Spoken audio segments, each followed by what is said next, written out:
오늘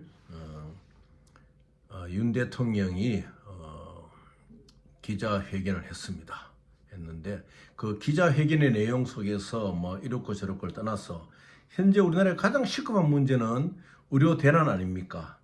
산모가 병원을 제대로 찾지 못해가지고 쓰러지고 심지어는 목숨까지 잃어나가는, 그리고 모든 암 환자들이 지금 상당히 시를 당겨서 빨리 수술을 받아야 되는데 수술을 받지 못하고 대기 시간이 길어짐으로 인하면 치명적인 결과로까지 이제 갈 수가 있는 것이거든요. 특히 그 암 환자분들은 상당히 그 중요한 부분이 무엇인가 하면은 암의 일종의 그 조직들이 자신의 그 피부 안에 뭐 대장이면 대장, 위면 위 뭐 이런 쪽에 아주 그 밀착이 되어 가지고 그 조직과 더불어 결합이 돼 버리면 그게 굉장히 수술도 어려워지는 거거든요. 간단하게 할 수 있는 수술을. 그래서 이 암 환자들이 대기를 하면서 시간을 끈다는 것은 그 환자의 생명을 앗아가는 거나 마찬가지예요. 그래서 기자회견에서 여러 가지 이야기가 많았지만 의료개혁 부분에 대해 가지고 좀 더 구체적인 정부안이 나와야 되는데 그게 나오지 못한 게 상당히 이제 아쉽다고 생각이 됩니다. 지금 어차피 지금 의협하고 의사협회하고 제대로 진행이 안 되고 있잖아요. 이런 가운데서 정부가 할 수 있는 부분을 찾아서 빨리 일을 해야 됩니다. 특히 지난번에 다 말씀드렸지만은 우리 그 군의관 제도에 있어 가지고 꼭 일반 대학 그 의학 전문 대학원 출신들을 그 군의관으로 이제 복무시키고 또 공중보건이나 이런 부분도 있지만은 자체적으로 고등학교를 졸업한 학생들을 그 군사학교나 사관학교 정도의 어떤 체제로 군의관을 직접 양성하는 그런 제도를 만들어야 됩니다. 그래서 군의사관학교의 설립 아주 중요합니다. 여기 한 300명 정도. 특히 군인을 치료하는 데 있어서 군인의 수술 문제라든지 군인의 응급의학 문제 이런 것들은 또 일반인들하고 틀리거든요. 전쟁 상황 속에서 폭탄이 나르고 또 총을 맞고 이런 상황 속에서 외과적으로 치료하는 부분, 외과적 수술하는 부분 또 틀리지 않습니까? 그래서 그런 부분에 좀 집중을 둬가지고 외상학에 대해 집중을 둬가지고 이 군인들을 제대로 치료낼 수 있는 군의학 쪽으로 사관학교를 빨리 한 300명 정도 규모로 원래 설립을 해야 됩니다. 그래서 왜 군의관 제도의 확충이 왜 이렇게 필요하냐? 앞으로는 우리가 어떤 전투 전력을 가지고 해외로 파견되어서 이제 돕는 일도 하지만은 이 군의관 파견이야말로 뭐 아프리카 지역이라든지 중동의 또 가난한 국가라든지 이런 데는 상당히 필요한 부분들이거든요. 뭐 지금 의협 회장이 그 소말리아 의대생들의 그 졸업생을 빙자해가지고 인종차별에 가까운 어떤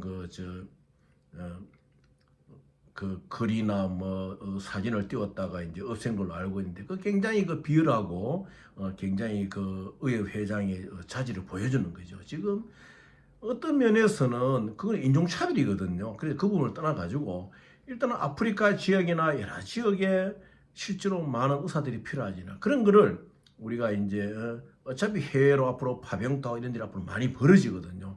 군의관 인력의 학충들이 많아가지고 해외에 그래 파병함을 해가지고 대한민국의 국위를 선양하고 이런 부분도 상당히 중요합니다. 뭐 실제로 의대생들 강원 경우는 평화봉사단에 지원해가지고 의대생 시절에 또 의사 면허를 받고 난 뒤에 또 일정한 기간 유엔 산하에 그 필요한 지원해야 될 지역에 가서 봉사하는 우리 의사들 볼 수가 있잖아요. 또 현재 국경 없는 의사회 해가지고 활동하는 분도 많거든요. 그래서 일단 국내 안에서 의대 정원에 대해 가지고 여러 가지 복잡한 문제가 많잖아요. 어떻게 의대 정원이 교육부에서 관장하는 것이 정부에서 행정부에서 관장하는 것이지 이것이 어떻게 사법부에 가서 사법부의 판단을 받아야 될 문제입니까? 지금 이 나라 전체가 뭐 사법부, 행정부, 국회, 입법부 다 엉망인 거예요. 또 입법부는 입법부대로 특검이 무슨 참 보도의 칼처럼 막 쓰잖아요.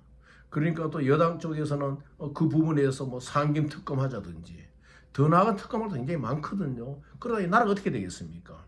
지금 가장 중요한 것이 의료 대란에 있어가지고 의료 개혁 문제를 접근해야 되는 거예요. 그러면 정부가 의협하고 이야기가 안 되면 정부가 할 수 있는 일을 해야 돼요. 그래서 군의관 제대 학종을 좀 서둘러야 됩니다. 그리고 이분들 역시 이제 군의관으로서의 어떤 복무를 마치고 나서 또 필수 지역이라든지 또 특수 의료 분야에 봉사할 수가 있는 것이거든요.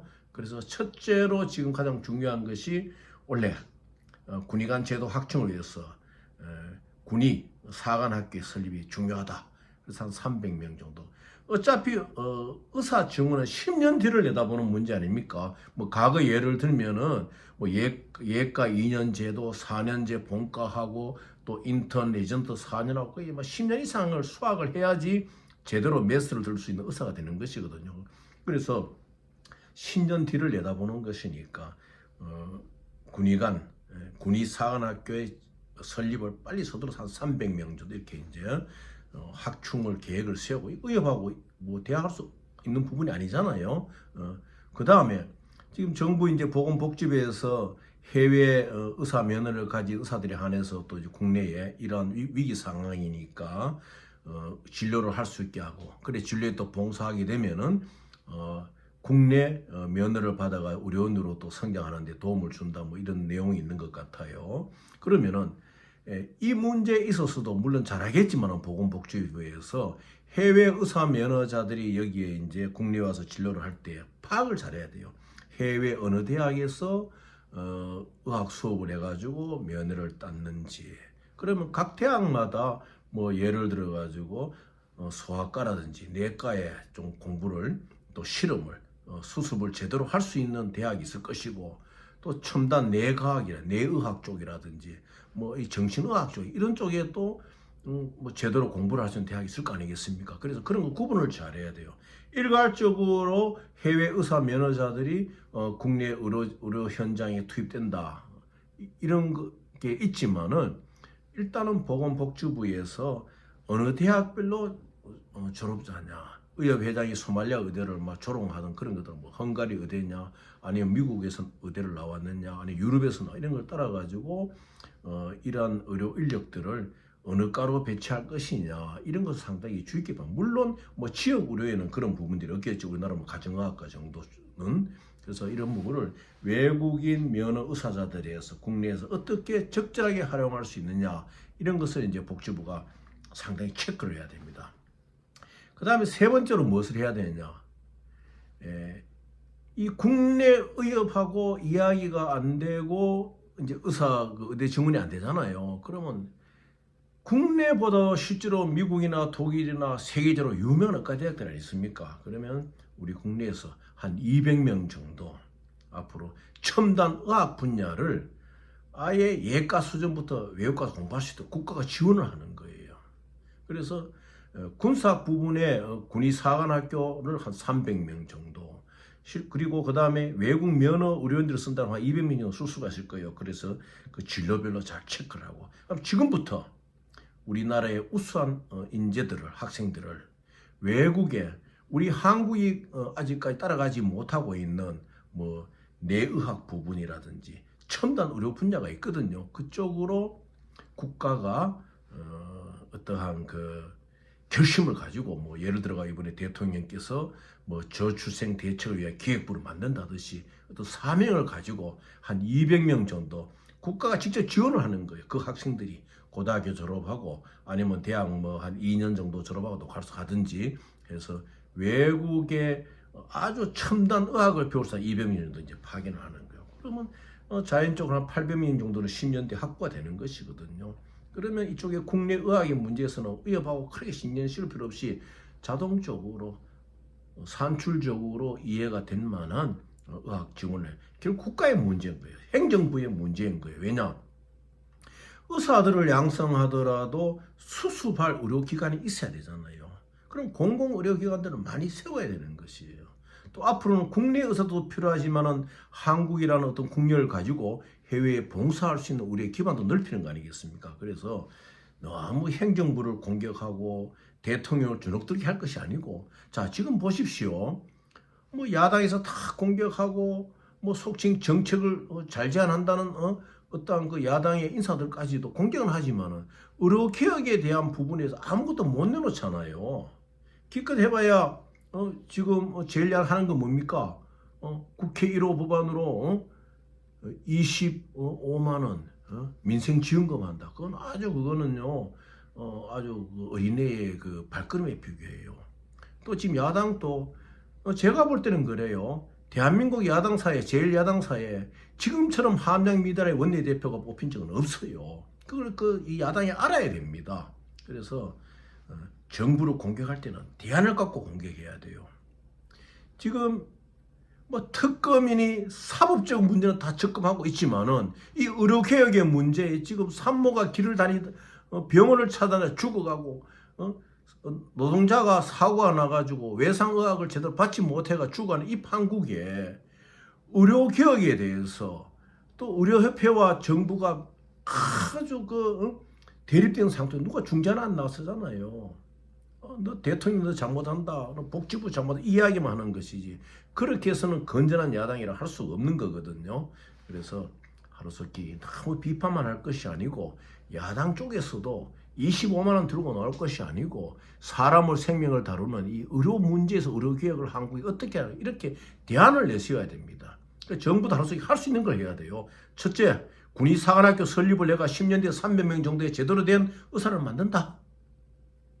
그 다음에 두 번째, 외국에 면허를 딴 한국의 학생 의사들이 들어오더라도 한국 학생들이 들어오면은 무조건 진로로 가는 쪽이 아니고 그 특성, 그 대학의 특성에 맞게 진로 부분을 구성해 가지고 정리해 줄 수 있는 복지부의 능력이 있어야 되는 거예요. 그것을 또 가져야 되고, 세 번째, 아주 우리 한국에 접근하지 못하고 있는 의료학에 있어 가지고 첨단 의료학이 있잖아요. 그 분야에 한 200명 정도를 고등학교 졸업하자마자 국가에서 아주 마음을 가지고 지원해 가지고 첨단 의료 분야를 다룰 수 있는 우수한 의사를 만들기 위해서 국가가 직접 나서야 된다. 그게 10년 뒤를 내다보는 거예요. 지금 의사 뭐 몇 명, 1000명, 2000명 증원한다고 바로 쓰여지는 게 아니거든요. 10년 뒤를 내다보는 거 아닙니까?